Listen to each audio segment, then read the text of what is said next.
హరిసీతారాం దీక్ష షిరిడీకి వెళ్ళిన రోజులలోనే అక్కడ రాధాకృష్ణ ఆయి అనే భక్తురాలు ఉండేది. ఆమె చిన్న వయసులోనే భర్తను పోగొట్టుకొని షిరిడీ వచ్చి స్థిరపడిపోయింది. ఆమె అసలు పేరు సుందరీబాయి క్షీరసాగర్. ఆమెకు గోపాలకృష్ణుడు అంటే అమిత భక్తి. పురుషులందరినీ ఆమె సాధారణంగా రాధాకృష్ణ అని సంబోధించేది. అందువలన ఆమె రాధాకృష్ణ ఆయిగా అందరికీ సుపరిచితం. బాబా మాత్రం ఆమెను రామకృష్ణి అని పిలిచేవారు. బాబా ఆమెను చాలా ప్రేమగా చూసుకునేవారు. ఆమె నివసించడానికి మసీదు ముందరున్న బడిలో వసతి ఇచ్చారు. ప్రతిరోజు ఆమెకు భోజనంగా తమ భిక్షలో నుండి 2 సజ్జ రొట్టెలను మరియు కూరను పంపించేవారు. బాబా పంపించిన ఆ సజ్జ రొట్టెలను తప్పితే తక్కిన ఏ పదార్థాలను ఆమె భుజించేది కాదు. ద్వారకామాయి చావడిలకు ఎన్నడూ వచ్చేది కాదు. ఈ 2 ప్రదేశాలు బాబా యొక్క పవిత్ర వసతి స్థానాలనే భావంతో ఆమె అక్కడ అడుగు పెట్టేది కాదు. బాబాను ఆమె దూరం నుండి చాటుగా దర్శనం చేసుకునేది. ఆమె తన సర్వస్వాన్ని బాబా సేవకై ఎంతగా వినియోగించిందంటే ఆ తరువాత రోజుల్లో షిరిడీకి ఏ సంస్థాన రూపమైతే వచ్చిందో దానికి ఆద్యురాలు బాధ్యురాలు అంతా ఆమె. అంకిత భావంతో ఆమె బాబాకు సేవ చేసుకునే తీరు శ్రీ హరిసీతారాం దీక్షత్కు ఎంతో నచ్చేది. ఆమె ధ్యాసంతా సంస్థానాన్ని ఏర్పాటు చేసి సాయిబాబా యొక్క వైభవాన్ని వినుడింప చేయాలని. ఆమె అంటే అందరికీ ఎంతో గౌరవం. కాకాసాహెబ్తో సహా అందరూ ఆమెను ఆయి అమ్మా అని పిలిచేవారు. బాబా పట్ల అంతే అంకితభావం కలిగిన భక్తులను, ముఖ్యంగా ఆమెకు అనుకూలమైన వారిని ఆమె చేరదీసేది. అందువలన సహజంగానే కాకాసాహెబ్ ఆమెకు సన్నిహితులయ్యారు. అప్పటి నుండి వారిద్దరి ఆలోచన మరియు కార్యదక్షత వలన బాబాకు సంబంధించి ఒక్కొక్క వైభవం పెరగసాగింది. ఏదైనా అమలు చేయాలంటే ముందర ఆమె ఆలోచించడం, తర్వాత ఆ ఆలోచనను కాకాసాహెబ్ చెవిలో వేయడం, కాకాసాహెబ్ ఆ ఆలోచనను అమలులోకి తేవడం వంటి కార్యక్రమం జరిగేది. వెండి సింహాసనం, గొడుగు, సామర్లు, వెండి పాత్రలు మొదలైన వాటిని బాబా సేవకై శ్రీ రాధాకృష్ణ ఆయి కోరిక మేరకు శ్రీ కాకాసాహెబ్ దీక్షత్ సమకూర్చి పెట్టారు. రోజు రోజుకు బాబా దర్శనార్థమై వచ్చే భక్తుల సంఖ్య పెరగసాగింది. ఫలితంగా మధ్యాహ్నపూట హారత సమయంలో విపరీతమైన రద్దీ ఏర్పడసాగింది. అందువలన మధ్యాహ్న హారత సమయంలో పురుషులంతా క్రింద ప్రాంగణంలో నిలబడాలని నిర్ణయించడం జరిగింది. కానీ ప్రాంగణ ప్రాంతమంతా ఏ విధమైన కప్పు లేకుండా ఉండడం వలన మధ్యాహ్న హారత సమయంలో పురుషులంతా ఎండలో నిలబడాల్సి వచ్చేది. దాంతో కాకాసాహెబ్ బాబా అనుమతితో సభామండపాన్ని నిర్మించారు. తరువాత సభామండపంలోకి సమయానుకూలంగా రంగురంగు అద్దాలు, చిత్రపటాలు మరియు రంగురంగుల వేలాడదీసే గాజు కుండలు అన్నీ వచ్చాయి. అంతటా వైభవం చోటు చేసుకుంది. కానీ బాబా యొక్క ఆదర్శవంతమైన ఫకీర్ జీవన విధానంలో ఎటువంటి మార్పు లేదు. బాబా నివసించే ద్వారకామాయిలోని మట్టి నేలపై బండలు పరచాలని భక్తులంతా నిర్ణయించుకొని బాబా చావడిలో నిద్రించడానికి వెళ్ళిన రోజు ఒక్క రాత్రిలోనే కాగడాలు, దీపాల వెలుగులో ఆ ప్రక్రియను పూర్తి చేశారు. అందుకు అవసరమైన పనివాళ్లను శ్రీ హరిసీతారాం దీక్షత్ ముంబై నుండి పిలిపించారు. ఆ రాత్రి విపరీతమైన చలి ఉండడంతో నేలపై పరిచిన బండలు బాగా చల్లగా అయిపోయాయి. ఆ బండలపై పాదం పెట్టడం కూడా అసాధ్యమైన రీతిలో చల్లగా అయిపోయాయి. బాబా తమ నిత్య క్రమానుసారము సూర్యోదయానికి ముందే చావడి నుండి వచ్చి మసీదులో తమ గోనెపట్ట ఆసనంపై కూర్చుంటారు. అందువలన బాబాకు ఆ బండల చల్లదనం వలన ఇబ్బంది కలగకూడదనే ఉద్దేశంతో ఒక మహారాజా పరుపును వేసి ఆ పరుపుపై గోనెపట్ట వేసి బాబా కూర్చునేందుకు ఆసనం తయారు చేశారు. బాబా వచ్చి ఆ పరుపును చూసి ఆగ్రహించి దాన్ని తీసివేయించారు. బాబా ఆ పరుపును ససేమిరా వద్దంటే వద్దన్నారు. దాంతో వెనువెంటనే గోతం పట్టాలతో ఒక పరుపును తయారు చేస్తే బాబా ఆ పరుపును మాత్రం స్వీకరించారు. కానీ సాయంకాలం నడక తరువాత ఆ పరుపును తీసివేయించేవారు. అందువలన హరిసీతారాం దీక్షత్ ప్రతిరోజు సాయంత్రం పూట ఆ పరుపును వాడాకు తీసుకువచ్చి మరలా ఉదయం పూట ద్వారకామాయికి తీసుకువెళ్ళేవారు.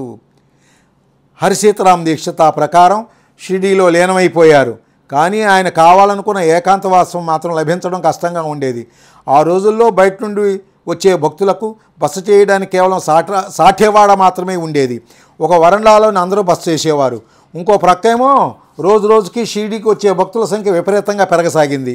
అప్పుడు కాకాసాహెబ్కు నేను ఇక్కడ వాడా కట్టిస్తే నాకు కావలసిన ఏకాంతం దొరుకుతుంది, మరియు బాబా దర్శనార్థమై వచ్చే భక్తులకు సౌలభ్యంగా ఉంటుంది అని కాకా సాహెబ్కు ఆ మనసు అనిపించసాగింది. అందుకోసం బాబా అనుమతిని పొందాలని హర్షితరామ్ దీక్షిత్ నిర్ణయించుకున్నాడు. బాబా దేహదారిగా ఉన్న రోజులలో బాబా వద్ద నుండి ఏదైనా అనుమతిని పొందాలన్నా, ఏవైనా విషయం అడగాలన్నా బాబాకు ఎంత సన్నిహితులైనా సరే మాధవరావుని అంటే శ్యామాని ఎక్కువ మంది ఆశ్రయించేవారు. అందులోనూ హర్షితరామ్ దీక్షిత్ను మొదట షిరిడీకి తీసుకొచ్చింది మాధవరావు, మొదటి దర్శనం చేయించింది మాధవరావు. మాధవరావుకు బాబా పట్లనున్న శ్రద్ధాభక్తులు మరియు బాబాకు మాధవరావు పైన ఉన్న ప్రేమను చూసి హర్షితరామ్ దీక్షిత్కు మాధవరావు అంటే ఎంతో అభిమానం పెరిగింది. హర్షితరామ్ దీక్షిత్కు సంబంధించి మాధవరావు షిరిడీలో తనకు ఒక విశ్వాసపాత్రుడైన స్నేహితుడు, సలహాదారు మరియు మార్గదర్శి. శ్రీ దీక్షిత్కు సంబంధించి అన్ని వ్యవహారాలు అంటే కాకా సాహెబ్ను బాబా వద్దకు తీసుకువెళ్ళడం, షిరిడీ నుండి వెళ్ళడానికి బాబా అనుమతి తీసుకోవడం, మరియు ఇతర విషయాలు ఏమైనా అడగాలంటే అడగడం, మరియు దీక్షిత్ షిరిడీలో ఉన్నప్పుడు ఆయనకు అన్ని ఏర్పాట్లు చేయడం వంటి పనులన్నిటినీ మాధవరావు ఎంతో ప్రేమపూర్వకంగా శ్రద్ధగా చేసేవారు. అందువలన హర్షితరామ్ దీక్షిత్కు మాధవరావుతో ప్రగాఢమైన అనుబంధం ఏర్పడింది. షిరిడీలో వాడ నిర్మించాలన్న తన ఆలోచనను కాకా సాహెబ్ మాధవరావు చెవిలో వేయడం, మాధవరావు సాటేవాడ ముందరున్న స్థలాన్ని వాడ నిర్మాణం కోసం ఎంపిక చేయడం, బాబా వద్ద నుండి అనుమతి ఇప్పించడం చకచక జరిగిపోయాయి. అంతా సిద్ధమయ్యాక తమ జ్యేష్ఠ సోదరుడు శ్రీ భాయీజీ కాకా సాహెబ్ విషయం చెప్పారు. భాయీజీ పెద్ద కాంట్రాక్టర్.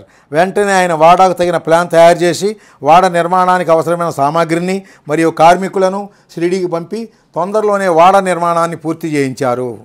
వాడ నిర్మాణం తనకు సదుపాయంగా ఉండడమే కాకుండా బాబా దర్శనార్థమై వచ్చే భక్తులకు కూడా ఉపయోగకరంగా ఉంటుందని కాకా సాహెబ్ ఆలోచన. కాకా సాహెబ్ తమ కోసమై ప్రశస్తమైన మొదటి అంతస్తు నిర్మించుకొని అందులో బాబా ఫోటోను స్థాపన చేశారు. ప్రతిరోజు ఆ ఫోటోకు పూజ, ఆరతి వంటి కార్యక్రమాలను చేయడం మొదలైంది. క్రింది అంతస్తులో ఒక జనరల్ హాలు మరియు సకుటుంబ సమేతంగా వచ్చే భక్తుల కోసం కొన్ని గదులను నిర్మించారు. అంతేగాక స్వయం పాకం చేసుకునే వారికి ఆ సదుపాయాన్ని వెనుక వైపున ఏర్పాటు చేశారు. దానివల్ల ఎంతోమందికి ప్రయోజనం చేకూరింది. వాడా పూర్తయిన తర్వాత ఎక్కువ మంది అక్కడ బస చేయసాగారు.